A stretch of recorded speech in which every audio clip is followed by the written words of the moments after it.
Digital ಮಾಧ್ಯಮಗಳ ಕಾರ್ಯಕ್ಷೇತ್ರಗಳಲ್ಲಿ ಕೇಂದ್ರದ ಹಸ್ತಕ್ಷೇಪ ಇಲ್ಲ ಎಂದು ಕೇಂದ್ರ ಸಚಿವ ರಾಜೀವ್ ಚಂದ್ರಶೇಖರ್ ಹೇಳಿದ್ದಾರೆ. ಡಿಜಿಟಲ್ ಮಾಧ್ಯಮಗಳ ಕಾರ್ಯಚಟುವಟಿಕೆಗಳಲ್ಲಿ ಕೇಂದ್ರದ ಹಸ್ತಕ್ಷೇಪ ಇಲ್ಲ. ವಾಕ್ ಸ್ವಾತಂತ್ರ್ಯ ದೇಶದ ಪ್ರತಿಯೊಬ್ಬ ಪ್ರಜೆಯ ಹಕ್ಕು. ಕೇಂದ್ರ ಸರ್ಕಾರ ಯಾವತ್ತೂ ವಾಕ್ ಸ್ವಾತಂತ್ರ್ಯಕ್ಕೆ ಚ್ಯುತಿ ಬರುವ ಕೆಲಸ ಮಾಡುವುದಿಲ್ಲ. ಡಿಜಿಟಲ್ ಮಾಧ್ಯಮಗಳೇ ಅದರ ಬಳಕೆದಾರರ ಹೊಣೆಗಾರಿಕೆ ವಹಿಸಬೇಕಾಗಿದೆ ಎಂದು ಕೇಂದ್ರ ಕೌಶಲ್ಯಾಭಿವೃದ್ಧಿ ತಂತ್ರಜ್ಞಾನ ರಾಜ್ಯ ಸಚಿವ ರಾಜೀವ್ ಚಂದ್ರಶೇಖರ್ ಹೇಳಿದ್ದಾರೆ. ಬಳಕೆದಾರರ ಹಿತ ಕಾಯುವ ಕೆಲಸ ಕೇಂದ್ರ ಸರ್ಕಾರ ಮಾಡಲಿದೆ. ಈ ನಿಟ್ಟಿನಲ್ಲಿ ಡಿಜಿಟಲ್ ಮಾಧ್ಯಮಗಳು ತಮ್ಮ ಹೊಣೆಗಾರಿಕೆಯೇ ಯಾವುದೇ ಲೋಪವಿಲ್ಲದೆ ನಿರ್ವಹಿಸಬೇಕು. ಈ ನಿಟ್ಟಿನಲ್ಲಿ ಕೇಂದ್ರ ಸರ್ಕಾರ ಕೆಲವು ನಿಯಮಗಳನ್ನು ಜಾರಿ ತಂದಿದೆ. ಬಳಕೆದಾರರ ಎಲ್ಲ ರೀತಿಯ ಬಳಕೆಗಳಿಗೂ ಡಿಜಿಟಲ್ ಮಾಧ್ಯಮಗಳೇ ಜವಾಬ್ದಾರಿ ಹೊತ್ತುಕೊಳ್ಳಬೇಕು. ಈ ಬಗ್ಗೆ ಕೇಂದ್ರ ಸಚಿವ ರಾಜೀವ್ ಚಂದ್ರಶೇಖರ್ ಅವರು ಪುತ್ತೂರಿನಲ್ಲಿ ಮಾಹಿತಿಯನ್ನು ನೀಡಿದ್ದಾರೆ.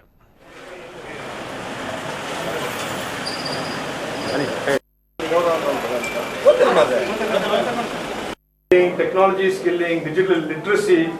ಯಾಕೆಂದ್ರೆ digital is now not only for IT. Digital is also for common citizen.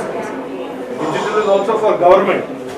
ಆ ಥರ ಒಂದು deep skilling is required in this new post Covid ಇರಾ. ಸರ್ ನೀವೀಗ ಹೇಳುವಾಗ ಹೇಳಿ ಕಾಮನ್ ಪೀಪಲ್ಸ್ಗೆ ಕೂಡ ಡಿಜಿಟಲ್ ಅನ್ನೋದು ತುಂಬ ಇಂಪಾರ್ಟೆಂಟ್.